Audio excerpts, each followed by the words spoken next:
For a lot of our clients, China is still a very, very scary place.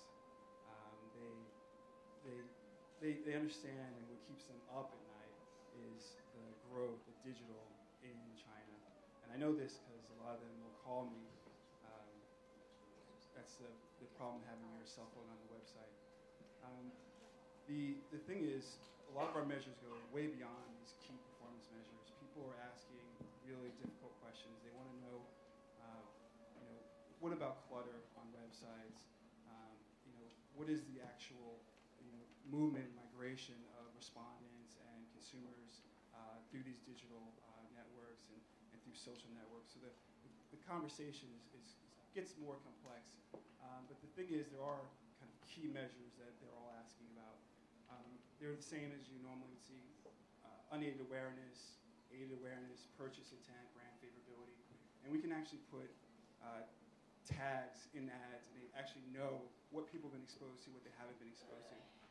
And I think what's interesting is that the clients in China actually have kind of turned this model upside down. They're actually using these measures as end variables.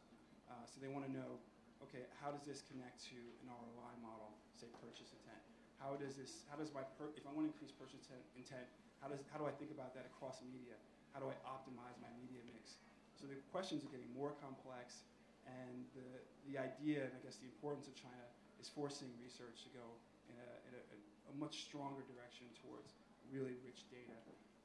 So as far as key performance measures, those are important, but people are really trying to understand the market at a much more holistic level.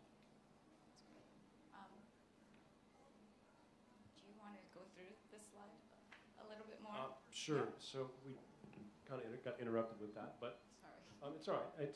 So essentially, what I try to do here is distill down the basic website models that Omniture sees across all of our verticals.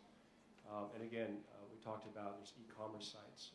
Think about the business objective. Why are you online, right? And most of the sites you've got, even campaign-specific websites, are actually trying to drive people to engage, perform a specific activity or a success event on a website. So if you distill that down into these 4 different models, we put up some KPIs here that our customers are evaluating and trending over time, and looking at the relationship between the amount of traffic flowing through their websites and the numbers of these success events that are happening on their sites, and then trying to use that data and optimize, drive more conversion, more success, more business value through the online channel. That's been the primary focus of our client base, which is over 4,000. And how long do you think it takes to walk them through sort of the metrics and getting the KPIs down? It really depends kind of by market, actually.